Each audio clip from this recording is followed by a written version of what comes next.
সিদ্ধান্তের উপর নির্ভর করে না। জুলাই গণভোটে বাংলাদেশের 70% মানুষ যেই গণভোটের পক্ষে ভোট দিয়েছিল, বাংলাদেশের মানুষ প্রয়োজনে আবারও রাস্তায় নামবে। আমরা ছাত্র শিবিরের জনশক্তিরা বিগত সময়ে আওয়ামী লীগের ঘুম হারাম করে দিয়েছিলাম। আপনারা যদি মনে করেন আপনারা জুলাই গণভোটের বিপক্ষে অবস্থান নিয়ে, জুলাই সনদের বিপক্ষে অবস্থান নিয়ে শান্তিতে ক্ষমতায় থাকবেন, শান্তিতে ক্ষমতায় থাকার স্বপ্ন দেখেন, আপনাদের সেই স্বপ্ন দুঃস্বপ্নে পরিণত করব আমরা। রংপুর থেকে যে জুলাই বিপ্লবের সূচনা হয়েছিল, আবু সাইদের উত্তরসূরির দিক থেকে তাকিয়ে দেখুন, আমাদের কারো চোখে আপনারা কোনো ভয় দেখবেন না। আমরা বাংলাদেশের ফ্যাসিবাদের ঘনঘোর অন্ধকারে রাজপথ ছেড়ে পালাই নাই।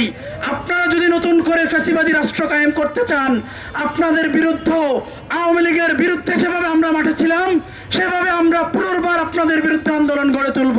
12ই ফেব্রুয়ারি নির্বাচনের মধ্য দিয়ে এ জাতি আশা করেছিল বাংলাদেশের সোনালী স্বপ্ন বাংলাদেশ গড়ে উঠবে, কিন্তু আমরা দেখতে পাচ্ছি যিনি আজকের সরকারের প্রাইম মিনিস্টার, প্রধানমন্ত্রী জনাব তারেক রহমান রংপুরে এসে জনসভায় বলেছিলেন গণভোটের পক্ষে হ্যাঁ বলুন। আজকে আমি প্রাইম মিনিস্টার জনাব তারেক রহমানকে জিজ্ঞাসা করতে চাই, রংপুরের মাটি থেকে আপনি গণভোটের হ্যাঁ ভোট দিয়ে শপথ না নেওয়ার কারণে বাংলাদেশের মানুষের সাথে প্রতারণা করেছেন। জুলাই গণঅভ্যুত্থান নিয়ে, এই জুলাই রায়কে নিয়ে তাও বাহানো শুরু হয়েছে। 24-এর গণঅভ্যুত্থানে জীবন দিয়েছি, প্রয়োজনে আমার জীবন দেব, এই জুলাই গণঅভ্যুত্থানকে বাস্তবায়ন করে ছাড়বো। এদেশের গণভোট শুধুমাত্র সরকারি নির্বাচন কিংবা ভোটের কোনো সংখ্যা নয়। এই গণভোট হচ্ছে শিশুদের আর্তনাদ। এই গণভোট হচ্ছে স্বৈরাচারের বিরুদ্ধে পঞ্চকঠিন ঘোষণা।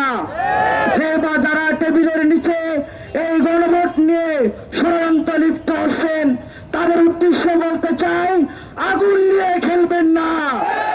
এই আগুন যদি দাউ দাউ করে চলতে থাকে, তাহলে তোমাদের তাসের সেই ঘর অল্প সময়ের মধ্যে ছিন্ন বিচ্ছিন্ন হয়ে যাবে।